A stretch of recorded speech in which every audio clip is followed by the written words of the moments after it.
स्वागत है आपका रामानुज की मैथ में। ये टॉपिक का नाम है summation of series by integration. मैंने एक क्वेश्चन लिख भी दिया है। ये एक्चुअल में डेफिनेट में आएगा, डेफिनेट और लिमिट दोनों में आता है, लेकिन इतना क्लीन तरीका देंगे कि आपको 3-4 क्वेश्चन में मैं पूरी कहानी क्लियर कर दूंगा और ज़्यादा कुछ सोचना समझना भी नहीं है आपको। तो नाम क्या है वो, summation of series by integration. और क्वेश्चन क्या है, limit n tend to infinite 1/n summation r is equal to 1 से n 1/n प्लस r। मैं फिर कह दूं, ये लिमिट में भी यूज होता है और डेफिनेट में भी यूज होता है। तो मैं आपको डेफिनेट थ्रू समझाऊंगा, एकदम क्लियर रहेगा। आपको इसको सॉल्व करने में कभी दिक्कत नहीं होगी। इसका आपके अंदर से डर निकाल देंगे। ऐसा क्वेश्चन कहीं भी आएगा आप कर देंगे। करना क्या है बॉस, ये क्वेश्चन लिखा हुआ है, आप सिंपली क्या करेंगे, एक बना देंगे इंटीग्रेशन, हमेशा बना देंगे इंटीग्रेशन। लोअर लिमिट में हमेशा डालिएगा 0, लोअर लिमिट में हमेशा डालिएगा 0। किस फॉर्मेट के लिए, इस फॉर्मेट के लिए, summation of series by integration.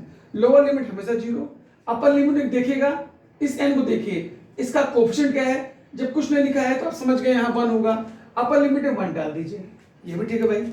Integration lower में 0, अपर में 1।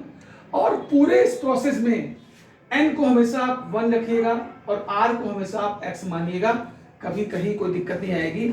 ये समेशन वाली सीरीज को करने का क्लीन तरीका है।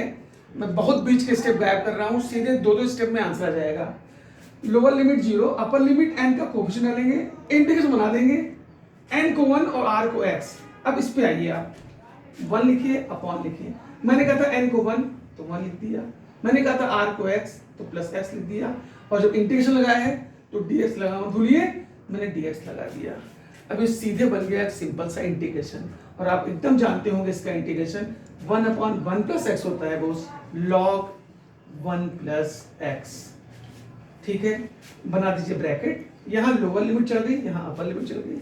अब आप डालेंगे अपर लिमिट, तो log x में 1 जाएगा तो 1 1 2, ये 2 हो गया, माइनस लोअर लिमिट जाएगी x के पास, तो ये हो गया log, ये हो गया 1 और प्लस का 0 मतलब 1 ही, यानी टोटल आ गया आपका log 2 और log 1 की वैल्यू होती है 0, यानी अल्टीमेटली आंसर आ गया log 2।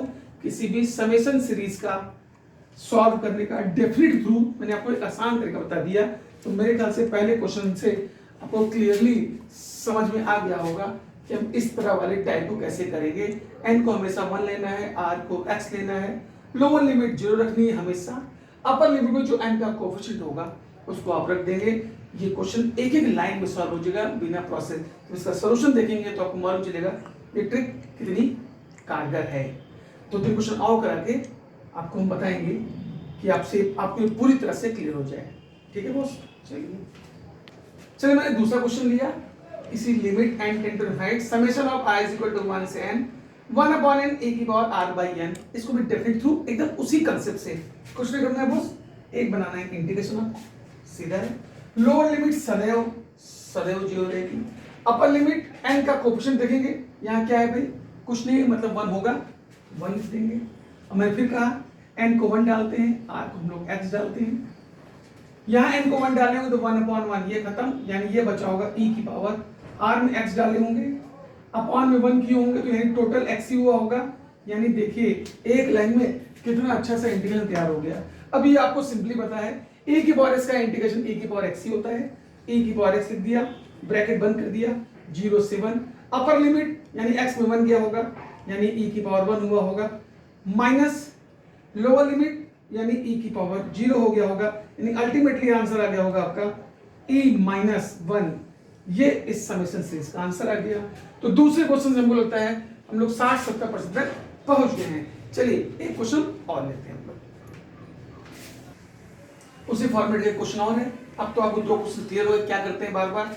ये लिखा मैंने इंटीग्रेशन, लोअर लिमिट हमेशा 0, अपर लिमिट n का कोएफिशिएंट क्या है भाई, कुछ 1 है, 1 लिख दिया।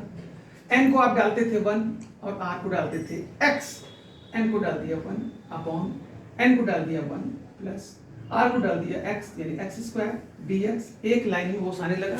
अब कुछ नहीं करना है, वो सिर्फ इसका इंटीग्रेशन करना है।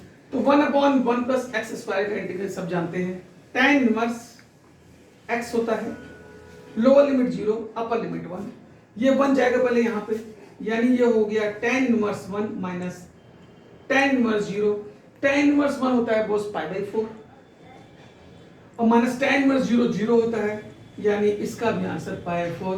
कितना आराम से हम लोग समेशन वाली सीरीज सॉल्व कर रहे हैं। 3 क्वेश्चन से आप 99% पहुंच गए होंगे। एक क्वेश्चन और 100% क्लियर। एक क्वेश्चन और लेते हैं बस। चलिए इस क्वेश्चन से मैं समेशन को पूरा खत्म ही कर दूंगा और बड़े प्यार से आप लगा लेंगे। सिंपल वही फॉर्मेट है, मैंने बनाया इंटीग्रेशन। लोअर लिमिट हमेशा 0 होगी, अपर लिमिट n के पास 12 बोल रहे हैं 1।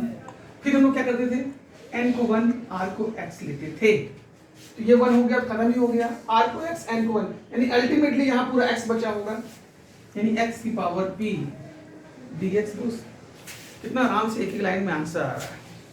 इसको करना है ना वो कहीं से कर सकता है, इसको नहीं करना वो कहीं से नहीं कर सकता है। आइए बॉस, कहीं से भी सीख लेगा। अब इसका इंटीग्रेशन सिंपल सा, x की पावर p प्लस 1, p में एक जोड़ते थे, आपको याद होगा, उसी से डिवाइड करते थे और ब्रैकेट बना के 0 से 1 लेते थे आप। Upper limit minus lower limit, जब अपर लिमिट डालेंगे तो यहाँ पे x में 1 गया होगा, तो जो 1 गया होगा तो 1 की पावर कुछ भी तो 1 ही होती है, यानी ये हो गया 1 अपॉन p प्लस 1 हो गया। माइनस का लोअर लिमिट ये होगी x में 0, तो 0 मतलब पूरा 0, तो 0 अपॉन समथिंग यानी पूरा 0, यानी टोटल 0, यानी आराम से आपको आंसर मिल गया 1 अपॉन p प्लस 1, यानी इसका ही मैंने आपको आंसर निकाल दिया। समेशन वाले सीरीज का मैंने आपको क्लियर कंसेप्ट दे दिया और मुझे उम्मीद है कि आपको अच्छा लगा होगा। आपको बाकी कोई भी टॉपिक चाहिए तो आप डिमांड कर सकते हैं, जो भी टॉपिक सप्लाई मैं यहाँ से देना शुरू कर दूंगा। जो भी पढ़ना है हमें कमेंट में बताइए, मैं आपको सब दूंगा। अगले और मेरा अगर वीडियो अच्छा लग रहा हो तो लाइक करिए, सब्सक्राइब करिए, हर चीज़ का सोल्यूशन मिलेगा आपको रामानुज की मैथ में। धन्यवाद।